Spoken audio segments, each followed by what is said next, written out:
हरिशंकर परसाई प्रेमचंद के फटे जूते।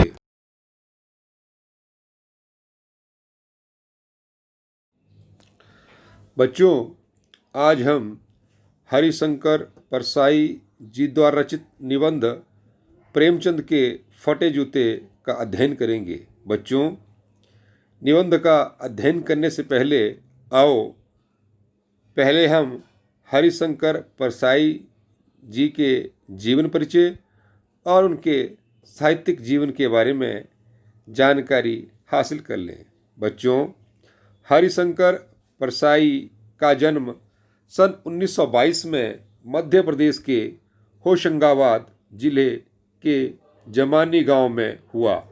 नागपुर विश्वविद्यालय से एमए करने के बाद कुछ दिनों तक अध्यापन किया। सन 1947 में स्वतंत्र लेखन करने लगे। जबलपुर से वसुधा नामक पत्रिका निकाली, जिसकी हिंदी संसार में काफ़ी सराहना हुई। सन 1995 में उनका निधन हो गया। हिंदी के व्यंग्य लेखकों में उनका नाम अग्रणी है।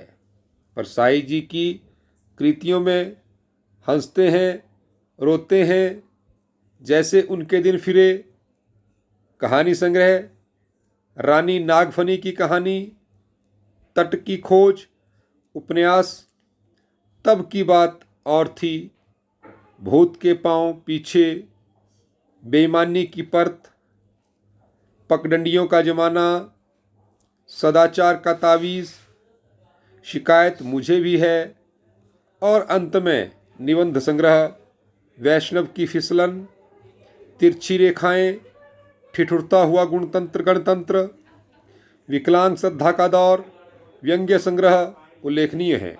भारतीय जीवन के पाखंड, भ्रष्टाचार, अंतर्विरोध, बेईमानी आदि पर लिखे उनके व्यंग्य लेखों ने शोषण के विरुद्ध साहित्य की भूमिका का निर्वाह किया। उनका व्यंग्य लेखन परिवर्तन की चेतना पैदा करता है। कोरे हास्य से अलग यह व्यंग्य आदर्श के पक्ष में अपनी उपस्थिति दर्ज कराता है।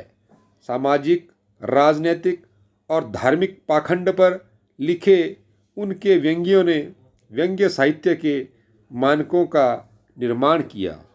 परसाई जी बोलचाल की सामान्य भाषा का प्रयोग करते हैं, किंतु संरचना के अनूठेपन के कारण उनकी भाषा की मारक क्षमता बहुत बढ़ जाती है।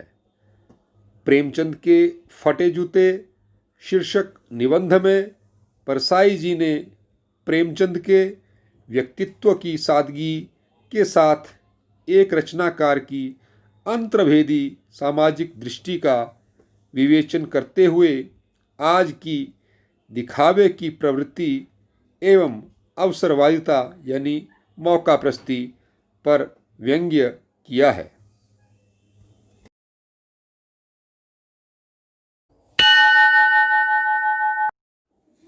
बच्चों, आज हम हरिशंकर परसाई जी द्वारा रचित निबंध प्रेमचंद के फटे जूते का अध्ययन करेंगे। तो आओ बच्चों, निबंध पढ़ते हैं। प्रेमचंद का एक चित्र मेरे सामने है। पत्नी के साथ फोटो खिंचा रहे हैं।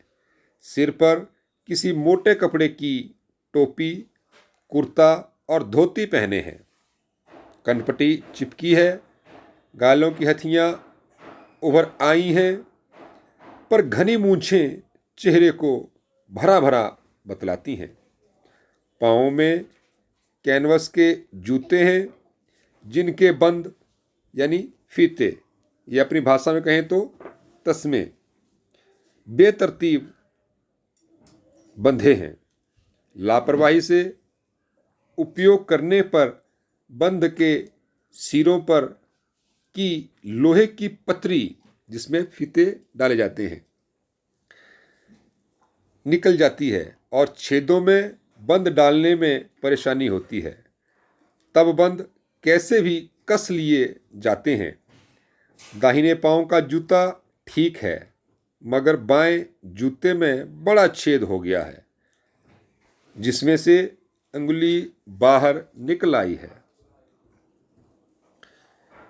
मेरी दृष्टि इस जूते पर अटक गई है। सोचता हूँ फोटो खिंचाने की, अगर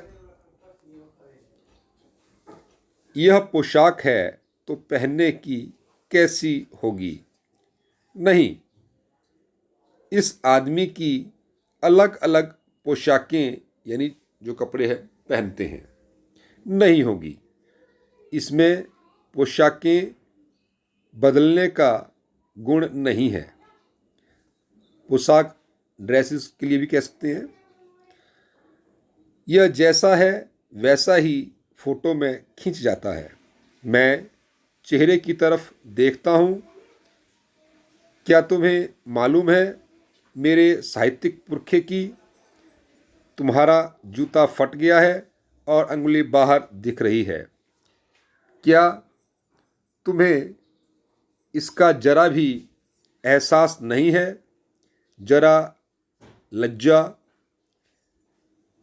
शर्म यानी संकोच या झेप नहीं है? क्या तुम इतना भी नहीं जानते कि धोती को थोड़ा नीचे खींच लेने से अंगुली ढक सकती है? मगर फिर भी तुम्हारे चेहरे पर बड़ी बेपरवाही, बड़ा विश्वास है। फोटोग्राफर ने जब रेडी प्लीज कहा होगा, तब परंपरा के अनुसार तुमने मुस्कान लाने की कोशिश की होगी।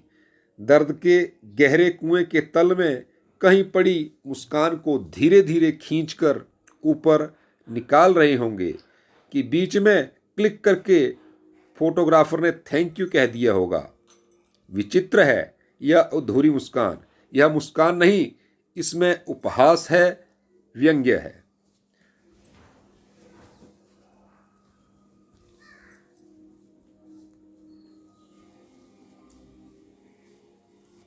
यह कैसा आदमी है जो खुद तो फटे जूते पहने फोटो खिंचा रहा है, पर किसी पर हंस भी रहा है।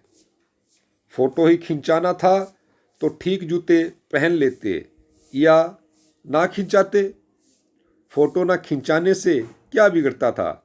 शायद पत्नी का आग्रह रहा हो और तुम अच्छा चल भाई कहकर बैठ गए होंगे। मगर यह इतनी बड़ी ट्रेजेडी यानी त्रासदी है कि आदमी के पास फोटो खिंचाने को भी जूता ना हो।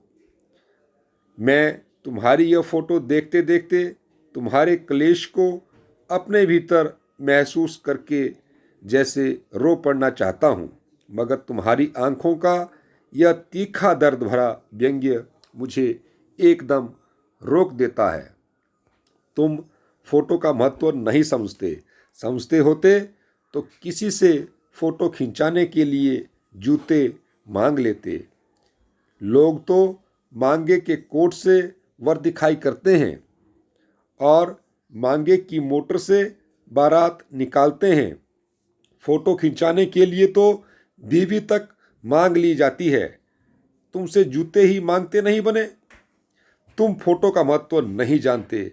लोग तो इत्र यानी सुगंधित पदार्थ, सेंट, चुपड़ कर फोटो खिंचाते हैं जिससे फोटो में खुशबू आ जाए। गंदे से गंदे आदमी की फोटो भी खुशबू देती है।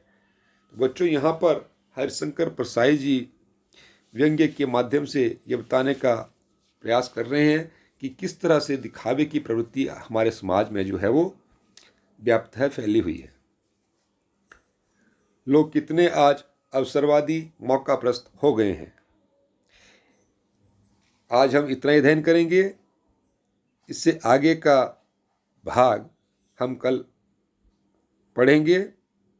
धन्यवाद।